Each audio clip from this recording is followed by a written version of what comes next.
Day one when he stepped in, he knew he was going somewhere. For Ridgeland head coach Craig Pritchett, seeing one of his former players head to a Super Bowl was a special moment. Always watched the Bengals, but now there's just a kind of a spotlight on defense to find out where 24 is. Bengals safety Vonn Bell was a star at Ridgeland High School, and on Sunday he sent the Bengals to the Super Bowl with a game-winning interception, making his former coaches and mentors proud. They'll be talking about Vonn in that particular play, whether they win the Super Bowl or not, for years to come. On February 13th, Vonn Bell will be playing for his first NFL championship, and taking the field against him for the LA Rams will be another local hero. Just pride, mostly. I feel a sense of pride. The family of Rams safety Kareem Orr couldn't be prouder of his path to the pros. The Notre Dame graduate went undrafted and played on the practice squad for the Titans. And now, he finally found his match in LA. He's worked hard as he could. And I figured he would find a place to be. Kareem, he think, hey, I'm just as good as that guy, and I'm going to prove that I'm just as good as that guy, and that's why he's been able to stay in the league.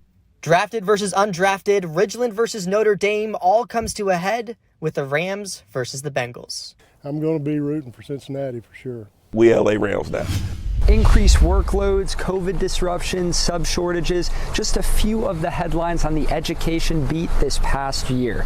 In response to Governor Lee's calls for higher teacher salaries last night, two Tennessee education leaders tell me it's a start, but not enough. Yes, obvious, but true. You can't run a school without teachers. Teacher morale is a major issue. After 2 years of pandemic disruptions, Governor Lee made education a key focus of last night's State of the State address. Historically, funds put into the salary pool don't always make it to deserving teachers. When we say teachers are getting a raise, there should be no bureaucratic workaround to prevent that. Shortly before that statement came a call for raising teacher pay by $125 million across the state this year. Hamilton County Education Association President Jeanette Omar Cal says the state has enough in the rainy day fund to do better without raising taxes. They have the funding to do twice what they're doing. Based on National Education Association data, the state has some catching up to do. Tennessee was ranked 41st in the nation for average teacher salary in the 2019-2020 school year. In Hamilton County, they can go right across the border to Georgia and teach and make much more money. If you break down the $125 million evenly, J.C. Bowman with Professional Educators of Tennessee says it comes out to about $1,500 per teacher. If you're working 70, 80 hours a week, it's just not going to be enough money. He says overall teacher salaries should consider advanced degrees, work experience, and proficiency. But he says this pot of money should be an equal increase for everyone, even if that won't be the case with final decisions made by each district. The main reason for saying that is because what is going on is you got a real high rate of inflation right now. Gas prices are going up. Just to keep the workforce, it's going to have to go toward that. In the end, JC says the work's far from over. I don't talk to one teacher that says, I'm going into public education so I can get rich. They're going in because innately in their body and their heart, they really want to give back to something to society. When it comes to making teachers feel valued. Kim, Josh, in his proposed 2023 budget, Governor Lee says about 41 cents of each tax dollar would go toward education. The budget includes over $1 billion in new recurring funds for K-12 education. I believe that we as state leaders must continue to do everything we can to ensure they have the resources necessary to fulfill their mission and prepare the next generation of leaders for successful lives and careers. That's why my fiscal 2023 budget proposal will include the final installment of $2,000 to finish out the largest pay raise in state history.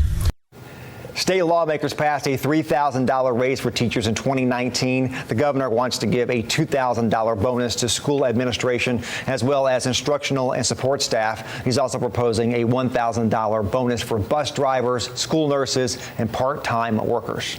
The governor's push for teacher raises comes as he tries to win re-election. Governor Brian Kemp is seeking a second term this year, but he faces a big challenge in the Republican primary.